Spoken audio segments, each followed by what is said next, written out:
Некои можеби те сметаа за богобојазен, а други те сметаа за грешник. Некои мислат вака, а некои анака. Но во стварноста, ти си тој кој најдобро се познава себе си.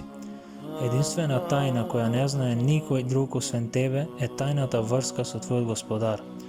Па нека не те измамат оние кои те фалат или оние кои те критикуваат.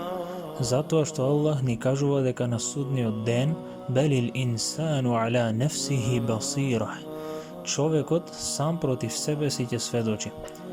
Опасноста на живеењето меѓу покорноста и грешењето е тоа што не знаеш во кој од тие две ќе биде твојата завршница. Биди покорен искрено, а не само да се ослободиш од покорноста. Чувај ги доброволните дела поради приближување, а не затоа што мораш. Се колнам во Аллах, ти си во најголема потреба од таа покорност, а Господар славен нема потреба од неа. Немој грижата да ти биде љубовта на луѓето, затоа што срцата на луѓето се превртливи. Денеска те сакаат, а утре те мразат. Туку нека ти биде грижа да те сака Господарот на луѓето, па ако тој те засака, ќе направи срцата на луѓето да те засакаат. А харамот останува харам, дури и кога сите луѓе би го правеле. Не откажувај се од своите принципи, пушти ги, сам ќе бидеш испрашуван. Затоа биди истраен како што ти е наредено, а не како што ти би сакал. Имај нешто скриено што не го знае никој друг освен Аллах. И како што гревовите уништуваат, така добрите дела спасуваат. لقد رضي الله عن المؤمنين إذ يبايعونك تحت الشجرة. Аллах е задоволен со тие верници кои под дрвото ти се заколнаа на верност.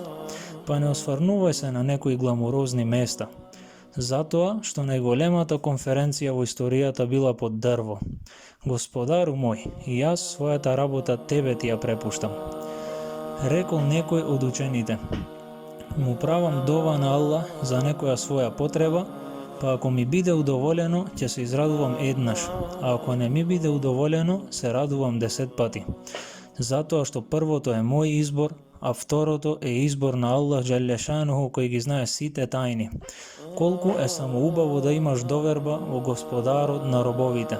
Валлаху ја'лему ва ентум ла та'лемун. Аллах знае, а вие не знаете. Тоа е доволен одговор за нашите зборови зошто ова ми се случува. Затоа што Аллах знае, а ние не знаеме. Излегувањето на некои луѓе од твојот живот или влегувањето во него е милост на твојот Господар. Милост која не ја знаеме освен после некое време. Годините многу менуваат, го менуваат изгледот на планините, па како да не ја промена човечката личност. Кога би знаеле каква награда земаме после искушенијата, не би сакале брво за да поминуваат.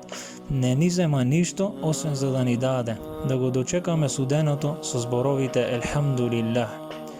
Добрите предходници се советувале со 3 работи, кои кога би ги вагале со злато, би биле потешки.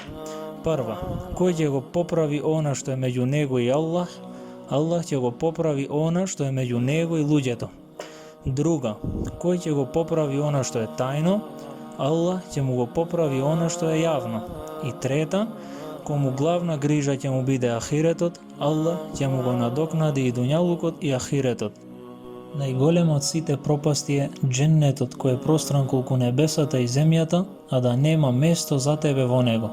Искористи го својот живот, затоа што тоа ти е единствената шанса.